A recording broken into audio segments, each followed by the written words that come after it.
معجزے کے بارے میں عادت باری تعالیٰ شروع سے یوں جاری رہی ہے کہ جس دور میں جس چیز کا عروج ہوتا تھا اس دور کے نبی کو معجزہ بھی اسی قبیل کا دیا جاتا تھا۔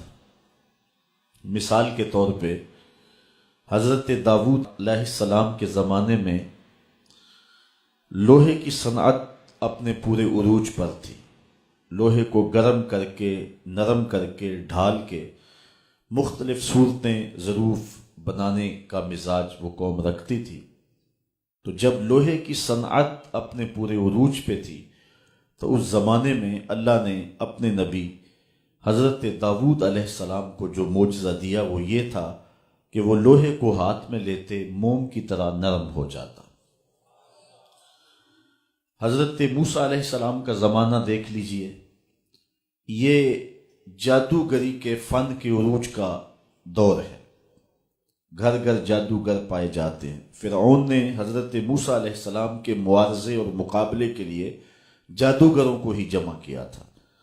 تو جب جادوگری کا فخر پورے عروج پر تھا، اللہ تعالیٰ نے اپنے نبی حضرت موسیٰ علیہ السلام کو اس زمانے میں معجزاتی عصا عطا کیا، جو کبھی چھوٹا ہو جاتا تھا، کبھی بڑا ہو جاتا تھا، کبھی پتے جھاڑتے تھے، کبھی بکریاں ہانکتے تھے، ضرورت بنتی تو اژدہا بن جاتا، پتھر پہ مارتے تو 12 چشمے پھوٹتے، رات کو اندھیرے میں روشنی دیتا۔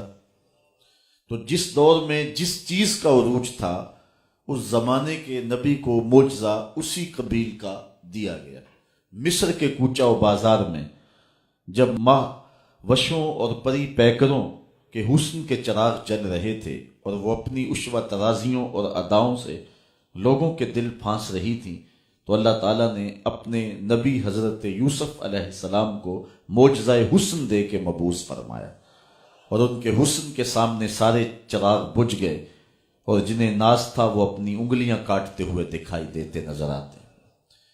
حضرت عیسیٰ علیہ السلام کا زمانہ دیکھ لیجئے، یہ طب یونانی کے عروج کا دور تھا۔ حکیم بقرات، حکیم سقراط، حکیم افلاطون، حکیم جالینوس، ان حکماء نے طب یونانی میں جو کمال حاصل کیا تھا وہ کسی سے مخفی نہیں ہے۔ ہر مرض کی تدبیر، تشخیص، علاج، معالجہ دریافت کر لیا تھا۔ صرف 3 مرضوں کا علاج نہیں ہو سکا تھا۔ مادر زاد اندھے کی آنکھوں میں روشنی نہیں رکھ سکتے تھے، کوڑی کے جسم کو شفا نہیں دے سکتے تھے، تیسرا ان کے پاس موت کا علاج نہیں تھا۔ تو طب یونانی کے عروج کے زمانے میں اللہ نے حضرت عیسیٰ کو ان 3 مرضوں کا علاج دے کے مبعوث فرمایا۔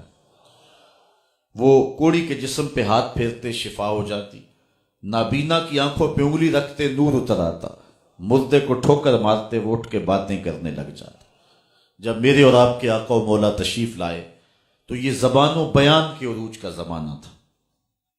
گھر گھر شاعر اور ادیب موجود تھے، انہیں اپنی سخنوری پہ ناز تھا، اور ان کا ناز بھی بجا تھا۔ جس زبان میں تلوار کے، شراب کے اور گھوڑے کے 1000 کے قریب نام ہوں تو وہ اپنی زبان پہ ناز نہیں کریں گے تو اور کیا ہوگا۔ اپنے علاوہ باقیوں کو اجمی گونگا خیال کرتے تھے۔ تو جب زبان و بیان کا جادو سر چڑھ کے بول رہا تھا تو اللہ تعالیٰ نے اپنے محبوب کو سب سے بڑا معجزہ قرآن دے کر مبعوث فرمایا، اور پھر ان سخنوروں کو، ان شاعروں اور ادیبوں کو یہ چیلنج کیا کہ اس کی مثل ایک صورت ہی لا کے دکھاؤ، اور وہ نہیں لا سکے۔ تیرے سامنے یوں ہیں دبے لجے فصحا عرب کے بڑے بڑے، کوئی جانے کہ منہ میں زبان ہی نہیں بلکہ جسم میں جان ہے۔ کسی کے اندر ہمت ہی نہیں ہے کہ وہ اس قرآن کا مقابلہ کر سکے۔ تو جس دور میں زبان و بیان کا جادو سر چڑھ کے بول رہا تھا، اللہ نے اس زمانے میں اپنے نبی کو سب سے بڑا معجزہ قرآن عطا فرمایا۔ اگر اس تمہید کو آسانی سے ہم سمجھ گئے تو پھر اگلا مرحلہ وہ یہ ہے کہ ہر دور میں جس نبی کا جو عروج تھا اس کا معجزہ اس کو عطا کیا گیا۔ تو میرے اور آپ کے آقا و مولا کا دور مختصر نہیں تھا، قیامت تک دور میرے حضور کا ہی ہے۔ اس لیے صرف ایک زبان و بیان نے عروج نہیں پانا تھا، مختلف زمانوں میں مختلف چیزوں کا عروج ہونا تھا۔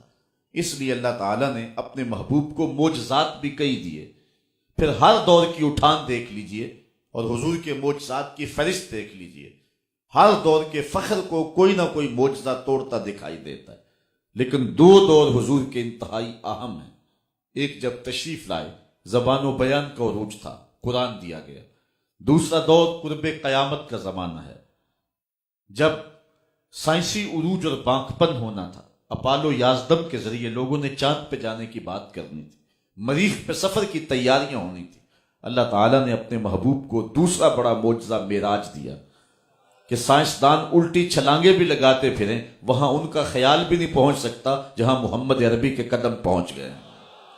کوئی حد ہے ان کے عروج کی، بلغل اولاب کمال، ان رفتوں تک پہنچے جہاں کسی کا تصور اور کسی کا تعقل اور کسی کا شعور اور کسی کا تخیل بھی نہیں پہنچ سکتا۔